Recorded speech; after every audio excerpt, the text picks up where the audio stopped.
kebetulan banyak menolong banyak masyarakat termasuk Pak Yanes. Tapi FKMT itu kan awalnya itu adalah korban. Jadi pengorganisasi seperti Pak Yanes dan Pak Bambang itu hampir nggak ada. Jadi mereka datang kemana-mana sampai frustasi. Ada yang beli dari kantor lelang negara, sertifikatnya dikasih gitu kan. Karena frustasi mereka kesana kemari, ketemulah di kantin istana. Setelah ketemu di kantin istana itu 20 tahun reformasi, datanglah ke Fakultas Kedokteran Universitas Indonesia perayaan 20 tahun reformasi. Pak Budi Geni bilang sertifikat hak milik pun tidak aman. Kenapa saya cerita ini sama Mbak, sama bapak-bapak? Rektor UI langsung datang ke saya, Kang, beneran? Saya bilang, ya pasti ada di sini. Tapi di Indonesia bagaimana? Kalau di Indonesia, Prof, jangan tanya hari ini. Karena saya masih perlu penelitian kan? Ini kan baru tuh. Pembicara di depan ada 4 orang. Pembicara pertama tidak bicara soal tanah. Kedua tidak, ketiga enggak. Yang keempat yang berdiri. Kang, bilang ke saya menunjuk. Lanjutkan perjuangan. Saya bingung nih, gila kan dia membaca. Bapak saya juga tanahnya dirampas. Sekali, kemudian organisasi begini harus ada ceritanya kan, dan notaris. Pak Budi cerita sama notaris 10 menit Pak Yanes. Iya. Setelah 10 menit Pak, bapak-bapak yang terhormat, notaris cerita Pak, 1 jam sambil nangis. Saya satu-satunya notaris yang belum di penjara itu sama mafia telah. Wah, saya bilang beneran. Saya dulu nggak percaya. Kenapa saya tidak percaya? Sejarah saya masuk ke dunia ini, Kang Bambang, itu ajakan dia sama tadi ada yang rambut putih. Iya, Pak. Joni. Saya setelah dioperasi jantung, saya sakit, kena serangan jantung 2 kali. Datanglah dia ke rumah, Pak Agus, kita jalan apa enggak? Saya bilang daripada di rumah, jalan. Dan itu setelah saya di tahun 2016 itu 3 kali bolak-balik ke Mindanao, sayalah yang bebasin sandera itu. Mindanao, kalau saya. Ya, saya bebasin 10, saya bebasin 3, saya bebasin 2. Setelah itu saya sakit, dioperasi. Datang orang ini. Ngajarin perang. Saya nggak percaya. Saya bilang mana mungkin ada Pak Agus kayak bohong. Datang ke kelurahan, diacuin kan, suruh pulang. Saya bilang saya jadi kayak orang bego begini, negara sulit aja. Jerman bebasin 1 sandera butuh 5 tahun, bayar 5 juta dolar. Kita dengan teman-teman jaringan di luar dan teman-teman dari dalam sini mampu bebasin 10 orang, duitnya balik ke Indonesia. Geger, iya kan? Saya bilang aneh, jalan namanya. Oh ternyata benar yang akan tadi bilang, mau kali kongnya kemana-mana. Saya dulu nggak percaya kan. Nah dari situ ketemu Pak Yanes beberapa tahun yang lalu. Nah sekarang kenapa saya cerita sertifikat ini? Kemarin hari Jumat kami di Mabes Polri. Saya di FKMTI sebagai sekretaris jenderal harus adil. Jadi kalau ada itu saya kasih tahu semua. Pak Yanes kita ke Mabes. Yang bukan sertifikat hak milik saya aja. Semua saya aja. Nyampe kemarin di Mabes Polri, Pak Budi ada acara, Pak Tarpan ada acara, ada Pak Nugroho ada acara. Akhirnya 5 orang itu megang sertifikat hak milik semua. Bukan saya yang ngatur. Itulah yang diceritakan kepada media meledak. Karena kaget, gimana mungkin sertifikat hak milik bisa diambil lagi dengan sertifikat hak milik. Selama ini BPN selalu menyatakan bahwa yang merampas itu sertifikatnya palsu, betul bukan? Iya. Ini asli semua. Termasuk dia tuh yang di depan. Dia itu punya tanah, belinya bapaknya, Angkatan Darat, kolonel, tahun 60 dijadiin bengkel sama bapaknya dari tahun 80 di sertifikat hak milik tahun 2000. Sekarang bisa kalah di pengadilan. Pakai giring kayak jelas sama kodam. Tapi dia yakin oknum pasti. Justru kalau sekarang mau serius, pasti serius kan? Ini tanah perhutani ini banyak yang tiba-tiba menjadi hak milik semua. Betul, termasuk KKI. Nah, jadi maksud saya kan, karena ini Pak Yanes sudah lebih luas, maka kita harus mengklaster-klaster. gitu loh. Nanti akan bicara yang tadi itu tol, Iya. hutan apa, Betul. gitu kan kira-kira. Datanya ada, kan gitu kira-kira. Kasih lihat, bapak-bapak yang dari Sumatera Selatan seperti ini, kan gitu kira-kira. Saya pengen ngajak ke situ. Yang dari Medan seperti ini. Jadi ketika kita bicara kasarnya kepada Indonesia, sama sekali tidak ada bohong. Bapak. Betul.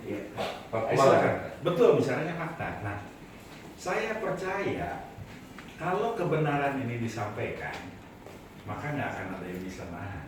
Betul. Tidak akan ada yang bisa nahan. Termasuk juga, mohon maaf, ketika kita bicara perusahaan sebesar apapun, ketika tulisan ini nanti dalam bahasa Mandarin dan Inggris itu nyebar ke seluruh dunia, menurut saya nggak bakal bisa ditahan. Jadi yang ingin saya sampaikan, kita ini bela negara. Kenapa? Karena kalau ini tidak dilakukan, maka seperti zaman dulu VOC akan terulang lagi. Tapi apakah di zaman kita masih ada atau setelah kita nanti tidak ada?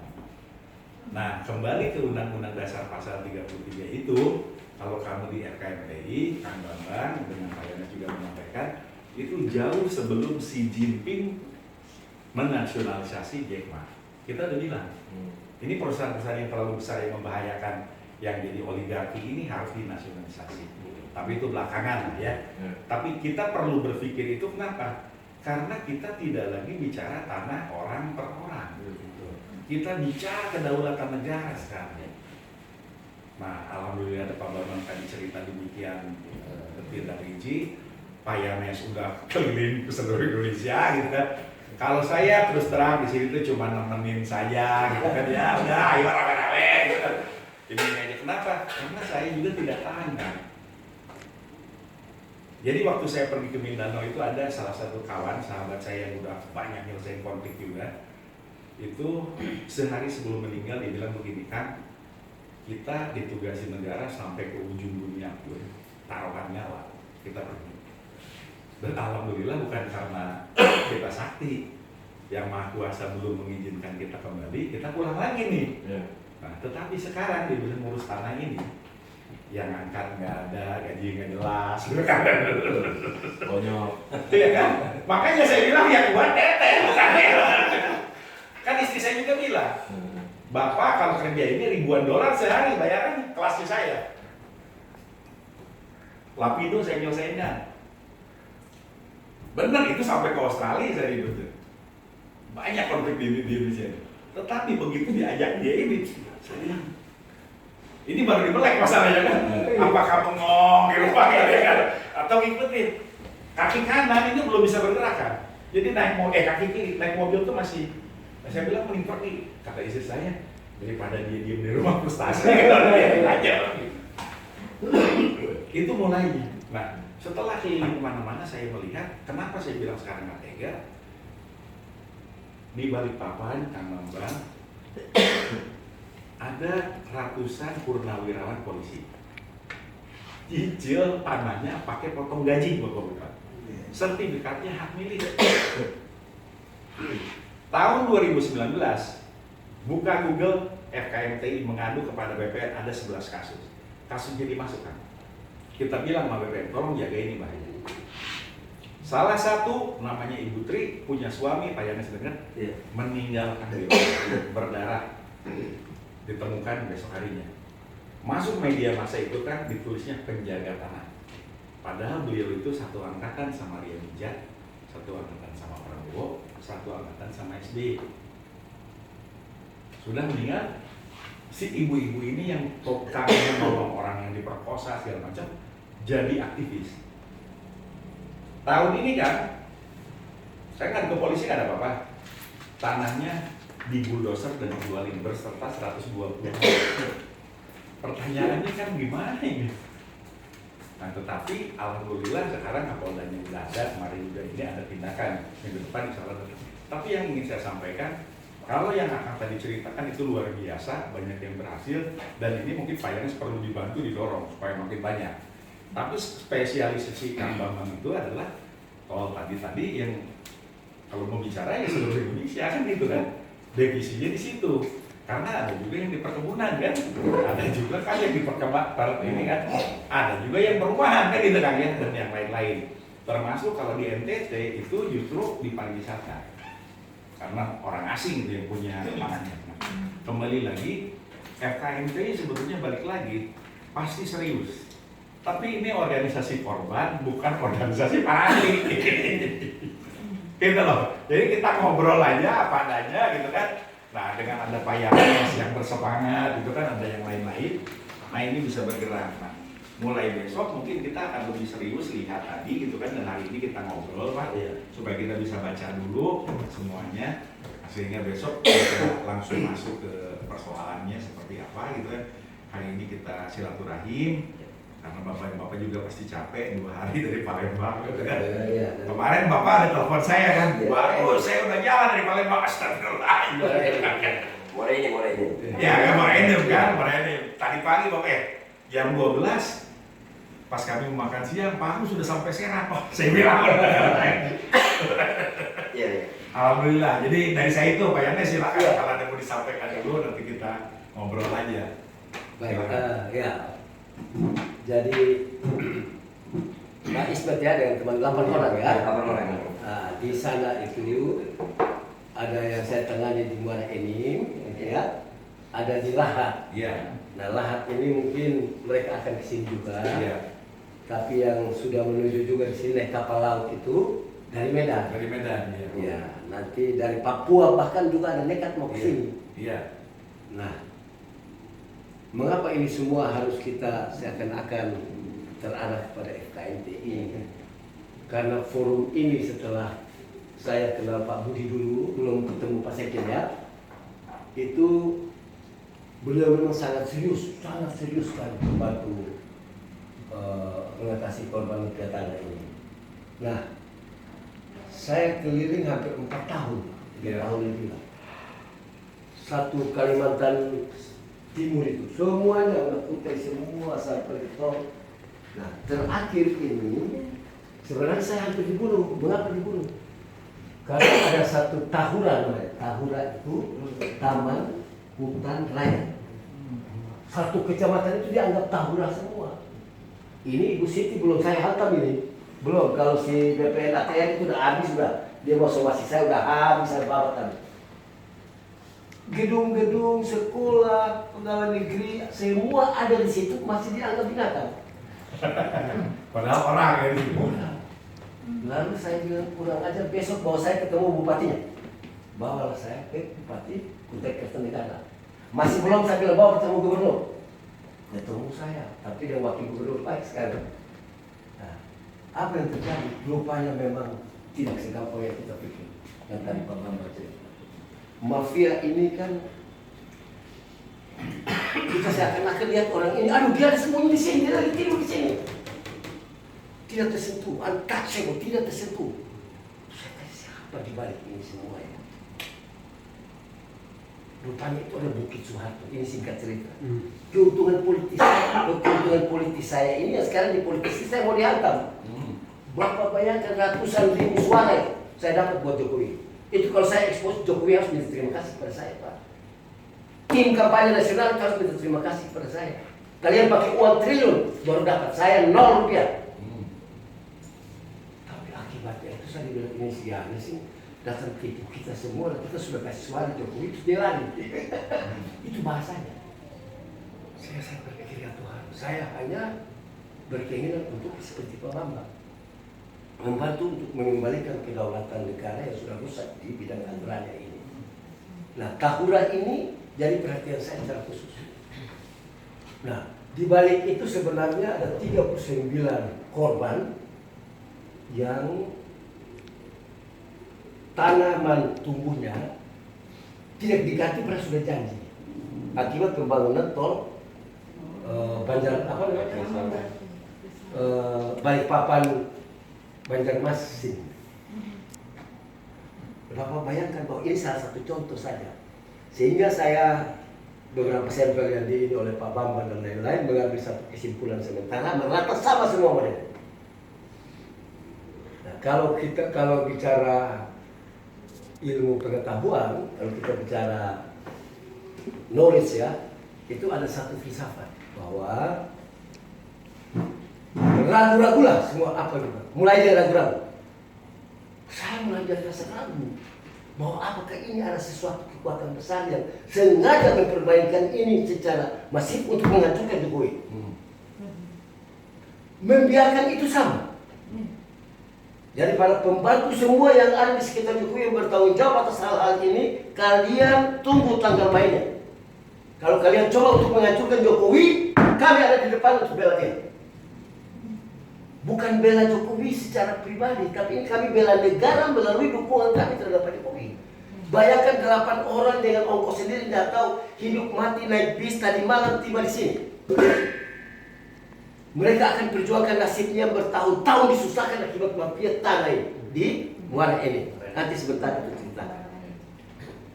Ini membuat saya di periode kedua Jokowi ini bukan harus sebagai oposisi terhadap pemerintah Jokowi, tetapi saya sudah beda dengan periode pertama. Mengapa?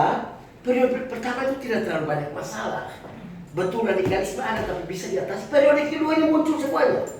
Dan di periode kedua yang paling berat adalah tanah. Silahkan orang bilang lain pembangunan ibu kota, dana sudah ada. Kalau kita mau bicara merancang itu gampang. Kalau you merancang sesuatu, ada budgetnya, ada ahlinya, ada apa bisa lakukan. Tapi ini urusannya mafia, Pak. Nah, berarti kita cair, Pak. Karena kamu udah gebrak-gebrak aja. Nah, ini urusannya mafia. Tidak gampang. Oleh karena itu, oleh karena itu saya berterima kasih sekali dengan Bapak Sekjen FKMTI, Bapak Agus, apalagi Pak Ketua Pak Budi, bahwa dari hari ke hari saya lihat progres yang dilakukan oleh FKMTI ini maju terus, ada terus, sampai pada satu titik di mana rakyat akan berterima kasih atas eksistensinya FKMTI. Nah, Bapak Kapolri dan Bapak Kabareskrim tentunya pasti mengikuti video-video saya. Dan berulang-ulang saya katakan bahwa WA dari Bapak Kapolri kepada saya, Mabes Polri telah bentuk Satgas Mafia Tanah yang diketuai oleh Komjen Agus Andrianto, Kepala Bareskrim, dan saya sudah komunikasi. Hanya memang kalau kita melihat begini, saya tidak tertarik juga untuk mengadopsi manajemen kuno karena ini berasal dari Tiongkok dan kita merasa kurang nyaman, tapi saya pikir ada benarnya. Soeharto mengadopsi itu. Saya tidak sebut sumbernya dari mana. Apakah Mao Zedong atau Chiang Kai-shek saya tidak tahu. Yang jelas ini diadopsi bahwa saya tidak butuh kucing yang bulunya bagus. Saya butuh kucing yang bisa tangkap tikus, kasih ke saya. Saat ini manajemen ini saya pikir pas untuk FKMTI. FKMTI tidak butuh Sianes, Bambang, lain-lain dan lain-lain. Dia butuh orang yang bisa menyelesaikan masalah tanah ini. Oleh karena itu saya sangat serius. Kadang-kadang saya sampai tidak bisa tidur. Ini sudah datang dari Muara Enim dengan bis, tapi akibat saya juga kenapa harus berpikir kepada bapak-bapak dan lebih sehat. Dan saya akhirnya, aduh semoga sampai di tujuan dengan selamat, dan ternyata selamat ya. Itu menunjukkan tanggung jawab kita sebagai seorang yang mengangkat dirilah jadi pemimpin lah di bawah tanda petik. Nah, jadi di periode kedua ini Pak Bambang, teman saya ini ya, kita sementara berada di titik puncak di mana apakah maju terus atau mundur atau mana? Tidak ada istilah buat relawan Jokowi itu untuk stop berjuang. Apapun risikonya. Menyangkut jabatan mau ambil apa sih kamu ambillah semuanya. Mau jadi apapun juga. Relawan Jokowi hanya melihat kamu yang tidak punya jabatan sebagai menteri atau sebagai pembantu Jokowi. Hati-hati kamu. Sekarang ini kami punya kontrol lebih cepat. Kami cek semuanya. Ternyata hasilnya adalah saya ini melawan kami. Koalisi Aksi Menyelamatkan Indonesia yang dibentuk hari ini, besok saya lawan dengan koalisi Indonesia Tetap Ada. Saya tidak percaya dengan oligarki yang dibilang oleh saudara Din Samsudin dan Gatot Nurmantio. Tetapi saat ini saya menyatakan bahwa oligarki itu sudah mulai ada dan ini bahaya sekali. Buat Bapak Jokowi sangat bahaya. Semua usaha ini akan sia-sia kalau oligarki ini dan dia punya cara khusus menghambat semuanya. Demi kepentingan besar, vested interest kental ke depan, mereka akan menghambat semua. Jokowi perintahkan, tanah-tanah yang sudah dirampas oleh perusahaan swasta dan BUMN agar dikembalikan. Instruksi kedua, semua mafia tanah siapapun juga dia tangkap. Saya sudah komunikasi itu dengan Pak Kapolri dan itu sudah mulai dilakukan dengan kasus kemarin. Harusnya saya juga dengan Pak Budi dengan Pak mantan Wakil Menteri Luar Negeri itu. Artinya sudah mulai. Nah, mulai ini jangan sampai kita hidup jalan terus. Tambah kekuatan baru lagi, Pak Bambang datang dari Sumedang tadi, suami istri. Mencari saya dan saya bawa ke sini. Artinya dari hari ke hari FKMT ini tambah kuat. Mengapa kuat? Karena didoakan oleh rakyat-rakyat yang sementara menderita akibat tanahnya dirampas. Nah, sekarang saya berikan satu contoh bahwa apakah ada korelasi antara saya turun seperti orang gila 3 tahun lebih keliling satu Sumatera, Kalimantan, satu Jawa ini untuk mengurus tol itu dengan adanya instruksi dari Presiden. Saya tidak tahu dan saya tidak mau tahu. Yang saya tahu adalah tugas saya adalah membela Bapak Jokowi, mendukung dia sampai 2024. Bapak Jokowi berakhir dengan meninggalkan satu legasi yang benar. Oleh karena itu, pada kesempatan ini saya patut juga berterima kasih kepada Bapak Ismet.